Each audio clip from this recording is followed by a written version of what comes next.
Hello नमस्कार। લોકસહાયક ન્યૂઝમાં તમારું સ્વાગત છે મિત્ર। આપણે વાત કરશું આજે પત્રકાર વિશે।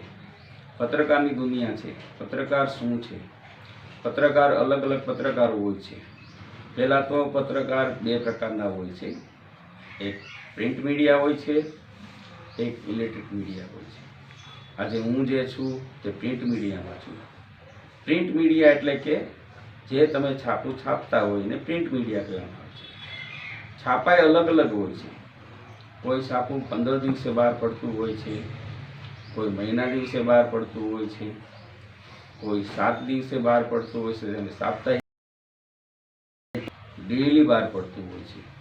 તો લોકોને એવું હોય છે કે ભાઈ આજે છાપું તમે બહાર પડે છે તો માન્યતા કોણ આપતા હોય? તો માન્યતા સીધી દિલ્હીથી મળતી હોય છે, રજિસ્ટ્રેશન દિલ્હીથી થતું હોય છે। આજકાલમાં લોકો યુટ્યુબમાં ઘણા બધા લોકો એવું માને કે યુટ્યુબવાળા પત્રકાર નથી। સરકારે એને કોઈ માન્યતા આપી નથી। ઘણા બધા લોકોને ખ્યાલ નથી અમે યુટ્યુબના પત્રકાર છે। યુટ્યુબના પત્રકારને કોઈ પણ મીટિંગમાં એન્ટ્રી થવા દેતા નથી। મારી સાથે અત્યારે જેઠવા કાસમભાઈ છે, છેલ્લા 20 વર્ષથી આપણા ભેગા છે। સમાચાર લખવા, સત્ય લખવું, સત્યનો સાથ દેવો, બે શબ્દ જેઠવા કાસમભાઈ પણ બોલશે। એમાં સાહેબ એવું છે કે પત્રકારનો ધર્મ શું છે? નથી કોઈ એની કોઈ જાતિ, નથી કોઈનો ધર્મ। પત્રકારનો ફક્ત એક જ ધર્મ હોય છે કે ઈમાનદારી। ઈમાનદારી સિવાય કાંઈ નહીં। જે કોઈ હોય એનું કાયદેસર રીતે સાચું છાપવું, સાચું લખવું, સાચું કરવું, બરાબર। કોઈનાથી ડરવાનું નહીં, ડરીને રહેવાનું નહીં। અને જિંદગીમાં ડરી ગયો હોય એ પત્રકાર હોતો નથી। અને માનો કે જે ડરીને પત્રકારી કરતો હોય એ પત્રકાર નથી હોતો। એ સમજો નહીં કે એ એક મરેલો માણસને પેદા કરે, બીજું કંઈ નહીં। એના સિવાય બીજું કંઈ ઘણું કરી શકે।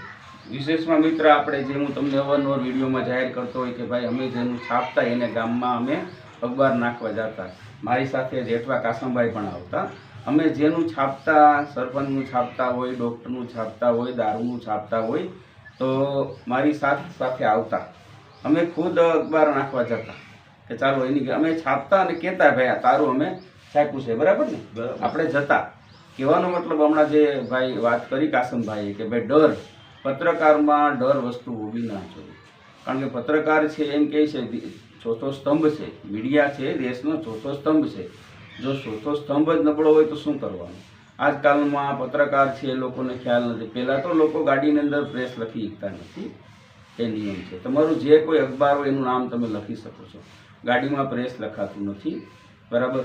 ઘણા બધા નિયમો છે। પત્રકાર ચાલતા હોય, ખુદ પોલીસ ચાલતી હોય, ખુદ વકીલો ચાલતા હોય તો શું કરવાનું? કાયદો આપણે છે, આપણે કાયદામાં રહેવું પડે ને કે ભાઈ વકીલ તો એના કાયદામાં રહે છે, પોલીસ એના કાયદામાં રહે, પ્રેસવાળાને એના કાયદામાં રહેવું પડે કે ભાઈ પ્રેસ લખાતું નથી તો લખે છે। આજે જોવું તો તમે દાંતણ વેચતા હોય તો ગાડીમાં પ્રેસ લખ્યું હોય છે, તો એ વસ્તુ ખોટી છે। ખરેખર કાયદાની જોગવાઈ છે, તમે ગાડીમાં પ્રેસ લખી શકાતું નથી। તમે કોઈ પણ અખબાર હોય, કોઈ પણ મીડિયા હોય તો તમે એનું નામ લખી શકો કે ભાઈ ચાલો લોકસહાયક ન્યૂઝ, જય હિન્દ, દિવ્ય ભાસ્કર કે ગુજરાત સમાચાર કે TV9 કે ETV કે વગેરે વગેરે કોઈ પણ હોય એ તમે કરી શકો। વિશેષમાં કાંઈ જનતાના હિત માટે કંઈ પણ કરી શકીએ। પોતાના હિત માટે આમાં કંઈ કરાતું નથી, બરાબર? અને પોતાના હિત માટે માણસો શું કરે છે? પત્રકારીનું જે મળી જાય પછી શું કરે ખબર છે? કે પોતે એમ સમજે કે હું કંઈક એવો માણસ બની ગયો કે કંઈ બસ જવા દઉં, તો એને માટે નકામી વાત છે।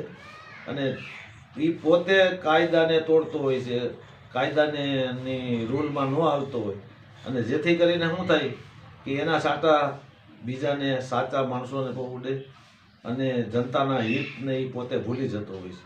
તો આવું ન થવું જોઈએ। સરસ મજાની કાસમભાઈએ વાત કરી છે।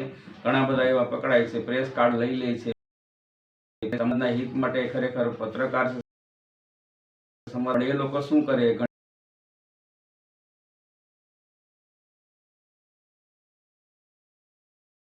મુખ્ય એડિટર, જે મંત્રી કે ઉપલા લોકોને કઈ ખબર હોતી નથી।